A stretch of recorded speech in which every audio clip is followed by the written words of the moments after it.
Subscribe करें और देखें फ्राइडे, एक दिल दहला देने वाली हॉरर स्टोरी। बिना घबराए बेल आइकॉन प्रेस करना ना भूलें।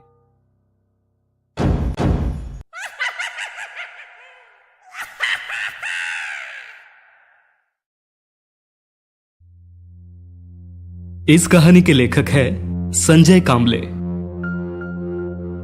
कभी भूत देखा है आपने, या कभी ऐसा अनुभव? मतलब अपने साथ घटी वो भयानक अकल्पनीय घटना कोई शब्दों में बयां नहीं कर सकता, लेकिन उस घटना से आपकी पूरी जिंदगी बदल जाती है। जिस जगह ये अजीब अनुभव आता है, उससे मन में डर सा बन जाता है। ऐसा ही एक अनुभव मैं बताने वाला हूं। रात के 11 बजे है। मैं अपने छोटे से कमरे में बैठा हूं। कुछ दिन पहले बाहर क्रिकेट खेलने वाले बच्चों से मेरे खिड़की की कांच टूट गई। उस टूटे हुए कांच से बाहर का घना अंधेरा मैं महसूस करता हूं। मेरे कमरे के लाइट्स बंद है, साइलेंट मोड पे मोबाइल चार्जिंग पे है, और मैं अपना अनुभव आपके साथ बांटने वाला हूं। किसी को सच लगेगा या तो कोई मेरा मजाक उड़ाएगा। खैर, हमारे जैसे कई लोग काम के साथ अपनी पढ़ाई पूरी करते हैं। मैं भी ऐसे ही एक पार्ट टाइम काम करता था। दिन भर कॉलेज और रात में पड़ोस के चाचा की रिक्शा चलाता था। थोड़ी बहुत कमाई होती थी। जितना टाइम काम उतनी कमाई, इसलिए काम में वक्त का कोई अंदाजा नहीं होता था। पढ़ाई की सामग्री में साथ रखता था, खाली समय में पढ़ने के लिए। पर उस अनुभव ने मेरी पूरी जिंदगी बदल दी। 2 साल पहले अगस्त महीने का वो दिन था। उस दिन सुबह से ही मूसलाधार बारिश हो रही थी। मैं हर रोज की तरह साइकिल पर कॉलेज की ओर जा रहा था। बारिश कम होने का कोई संकेत नहीं, और मेरी साइकिल की चेन निकल गई। मुझे कॉलेज पहुंचने में देरी हो गई। सर ने मुझे अगले लेक्चर तक बाहर रुकने को कहा। उनकी बातें मुझे बुरी लगी, पर मेरे पास कोई और विकल्प नहीं था। मेरी गर्लफ्रेंड के साथ भी अनबन हो गई, क्योंकि उसका बर्थडे था और मैंने उसे 12 बजे विश नहीं किया। वो गुस्से से चली गई। अपने दोस्तों से जाके बात करने लगा तो वो भी आज मुझसे नाराज थे। हमारा कहीं घूमने जाने का प्लान था और मैं भूल गया। साला आज का दिन ही बेकार है, पता नहीं और क्या बुरा होने वाला है। ये कहते हुए मैं वहां से निकला। वो कहते ना, नसीब के आगे किसी की नहीं चलती। मन में ठान लिया था, आज किसी के साथ उलझना नहीं है, और मैं घर पहुंचा। रात हो गई। ड्यूटी पे जाने का वक्त हो चुका था। मोबाइल चार्जिंग पे लगा के मां ने परोसा हुआ खाना खत्म करके चाचा की राह देख रहा था। उस दिन उन्हें काफी देर हो गई थी। मैं फ्रेश होकर रूम के लाइट्स बंद करके उनके घर चला गया। रिक्शा की चाबी हाथ में थमाते हुए चाचा ने कहा, संजू, आज बारिश बहुत है, संभल कर जाना। जी चाचा। रिक्शा चालू कर रिक्शा स्टैंड पर पहुंच गया। मूसलाधार बारिश कम होने का कोई संकेत नहीं था, और आज लोगों की यातायात भी कम थी। 11:30 पौने 12 हुए थे। अभी तक एक भी भाड़ा नहीं मिला था। दिन भर घटी चीजों के कारण पढ़ने का बिल्कुल मूड ही नहीं था, इसलिए धीमी आवाज में किशोर कुमार साहब के गाने सुनने लगा। तभी कुछ आवाज सुनाई दी। गर्दन बाहर निकाले मैंने देखा, रास्ते के दूसरी तरफ बंद दुकान के बाहर एक आदमी मुझे हाथ हिलाकर बुला रहा था।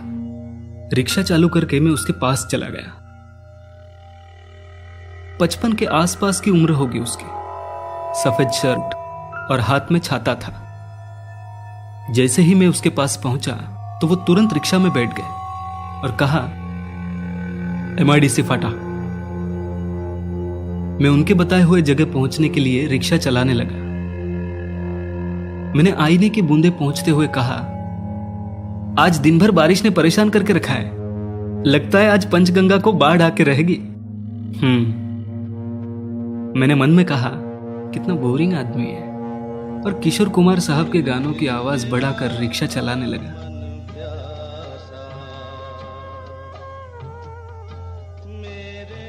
थोड़ी देर बाद मुझे समझ आया कि यह आदमी मुझे लगातार घूरे जा रहा था।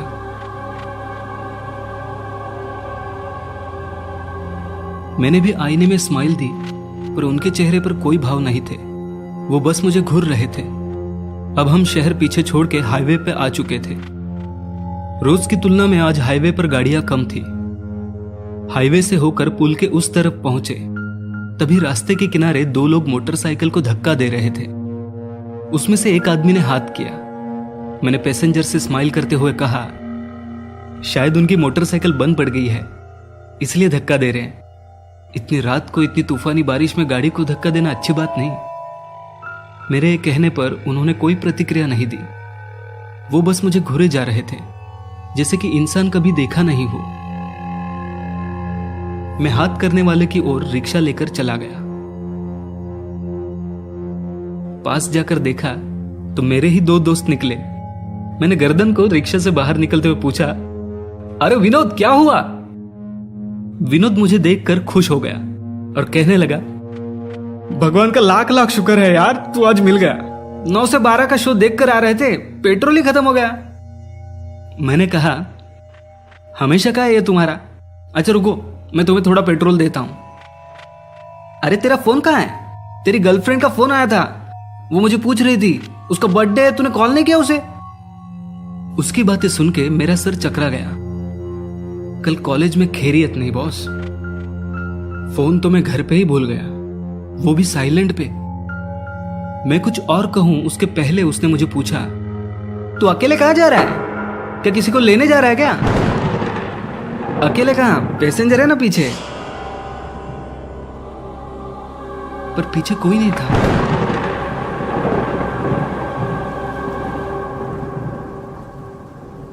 मैं रिक्शा से बाहर आजू बाजू में देखा, वो पैसेंजर कहीं नहीं था। मैंने कहा, भाग गया लगता है। अभी अभी मैंने उसे कहा था हम लोग उनकी मदद करते हैं। विनोद हड़बड़ा गया और कहा, अरे तेरी रिक्शा को काफी दूर से देख रहा था, मुझे तो कोई नीचे उतरते हुए नहीं दिखा। मुझे बहुत गुस्सा आया था। इतने वक्त से उस आदमी से बात कर रहा था, अचानक कहां चला गया? पैसे देने पड़े इसलिए भाग गया लगता है। मैंने विनोद को पेट्रोल दिया और वहां से निकल आया। हाईवे पे थोड़ी दूर बाद एक बस स्टॉप पे एक जोड़ा दिखाई दिया।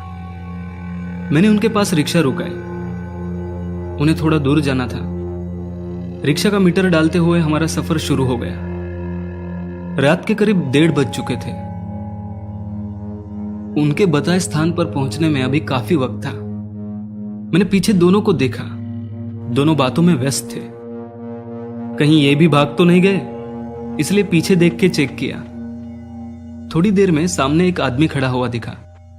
मैंने रिक्शा उसके पास ली और मेरा दिमाग ही घूम गया। मैंने उसे पहचान लिया और गुस्से से कहा, ओ चाचा जी, ओ चाचा जी, आप तो रिक्शा से भाग गए, चलो मेरा पैसा निकालो। रिक्शा में बैठे वो पैसेंजर थोड़े घबरा गए, पर मैंने उन्हें सारी हकीकत बताई। फिर वो दोनों चाचा को पैसे देने के लिए कहने लगे, ओ चाचा जी, चलो पैसे निकालो, आदमी कभी देखा नहीं क्या? मेरी बात सुनकर उन्होंने चेहरे पे कोई भाव नहीं दिखाया और शांति से कहा, पैसे चाहिए तुम्हें, देता हूं। बेटा, थोड़ी देर में मेरा घर है, मुझे वहां छोड़ दो, उतरते ही मैं तुम्हारे पैसे दे दूंगा। उनका हताश चेहरा देखकर मैं और पीछे बैठे पैसेंजर राजी हो गए और उनके घर की ओर मैं रिक्शा चलाने लगा। बीच बीच में आईने से उन्हें देख रहा था, कहीं वो फिर से भाग तो नहीं गए, पर वो अभी भी मुझे घूर रहे थे। कुछ दूरी पर पुल पार करके उन्होंने मुझे रिक्शा रोकने को कहा। मैंने रिक्शा रोकी और आजू बाजू देखा। आसपास में कोई घर, कोई गांव नहीं था। दूर दूर तक घना अंधेरा और सन्नाटा था। मैंने कहा, चाचा, पूरे पैसे नहीं है तो कोई बात नहीं, आप बैठो, मैं आपको गांव तक छोड़ता हूं। अंदर बैठे पैसेंजर ने भी कहा, चाचा, आपके पैसे हम दे देंगे, पर इतने सुनसान जगह पर मत उतरिए। पर चाचा ने किसी की नहीं सुनी। वो रिक्शा से उतर गए। पैसे निकालते हुए उनके जेब से 10 रुपए की नोट नीचे गिरी। वो नीचे नोट लेने झुकते तभी मैंने कहा, चाचा रुकिए, मैं उठाता हूं। मैं नोट लेने नीचे झुका और जो मैंने देखा, मानो मेरी धड़कन रुक सी गई। डर के कारण मेरा माथा पसीना पसीना हो गया, मानो मेरा कलेजा डर से फटने वाला था। बिना वक्त जाया किए मैं रिक्शा चालू करके तेजी से आगे बढ़ने लगा। पीछे बैठे पैसेंजर ने कहा, क्या हुआ, इतने देर से आप पैसे के लिए बहस कर रहे थे, अब बिना पैसे लिए ही निकले? कम से कम तुम्हारा पैसे तो लेते हैं। आईने में देखते हुए उनसे कहा, कोई पीछे मुड़ के मत देखना, बस यहां से निकल जाए फिर आपको सब बताता हूं। पैसेंजर ने कहा, क्या हुआ, आप क्यों इतना डरे हो? कुछ नहीं, कुछ नहीं। अपना डर छुपाते हुए उनसे कहा। दोनों को मेरा यह बर्ताव अजीब लग रहा था। मैंने उनसे पूछा, क्या इस रास्ते पे हाल ही में कोई एक्सीडेंट हुआ है? मेरी बात को काटते हुए पीछे बैठे बहन जी ने कहा, अरे ये तो वही चाचा जी है ना जो पीछे उतरे थे, इतने जल्दी आगे कैसे आ गए? रिक्शा के कांच से देखा तो वो दिल दहलाने वाला दृश्य था। डर के मारे हाथ पांव कांपने लगे थे, धड़कनें बढ़ी हुई थी। मैंने पीछे बैठे पैसेंजर से कहा,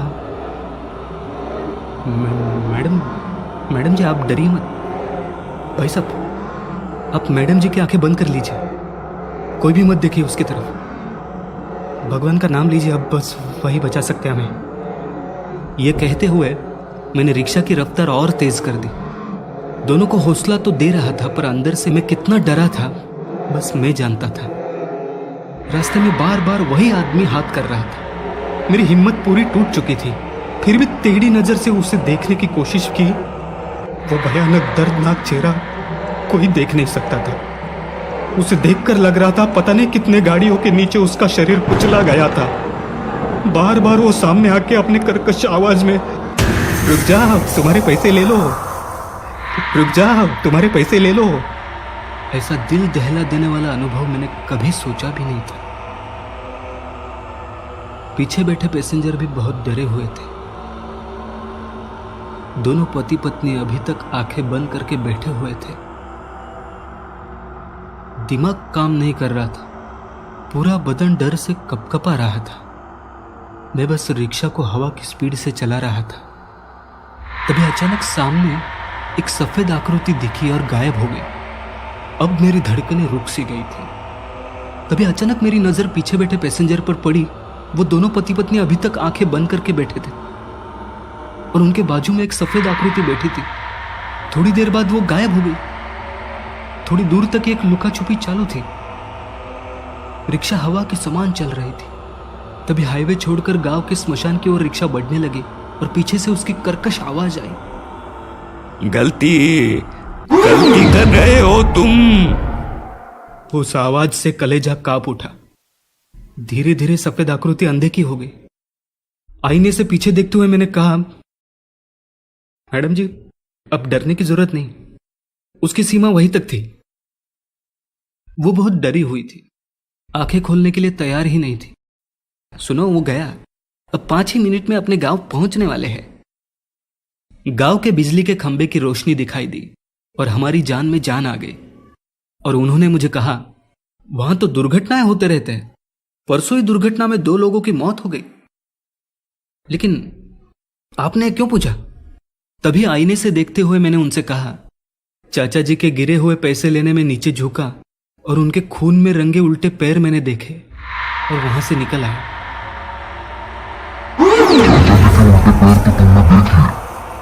हमारे पैर तो तुमने देखे नहीं।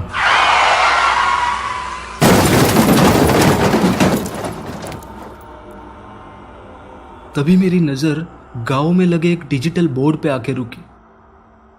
डिजिटल बोर्ड पे उसी पति पत्नी के फोटो लगाए थे जो मेरे रिक्शा में बैठे थे और नीचे लिखा था, हमारे परम मित्र और उनकी पत्नी का दुर्दैवी निधन, भावपूर्ण श्रद्धांजलि। और मैं बेहोश हो गया। होश में आया तो मैं अस्पताल में था। डॉक्टर मेरे पास में ही किसी का ऑपरेशन कर रहे थे। ऑपरेशन, चिरफाड़, ये सब मुझसे देखा नहीं जाता। इसलिए तुरंत मैं वहां से बाहर आ गया। सामने ही मेरा परिवार और दोस्त थे। मैं उनसे कुछ बात करता तभी दो वार्ड बॉय एक जख्मी निष्प्राण लड़की को अंदर ले गए। शायद उनके साथ कोई दुर्घटना हुई थी। उसका पूरा शरीर जख्मी था, बहुत बुरी हालत थी उसकी। तभी उसी तरह दिखने वाली जख्म से भरी हुई लड़की सामने से आती हुई दिखी। वो मुझे गुस्से से घूर रही थी। मैंने उसे पहचान लिया था। उसकी जुड़वा बहन या शायद रिश्तेदार को अभी अभी वार्ड बॉय अंदर लेके गए थे। वो मुझे गुस्से आंखों से देखते हुए अंदर गई और तभी मेरी नजर उस कमरे के बाहर लिखे बोर्ड पर गई। बोर्ड पढ़कर मेरा दिमाग सुन्न सा हो गया। सब कुछ मेरे समझ के परे था। दौड़ते हुए मैं कमरे के अंदर गया और जो सामने देखा मानो मेरे होश ही उड़ गए। सिर चकराने लगा। अभी वहां ऑपरेशन नहीं बल्कि पोस्टमार्टम चल रहा था, वो भी मेरे ही शरीर का।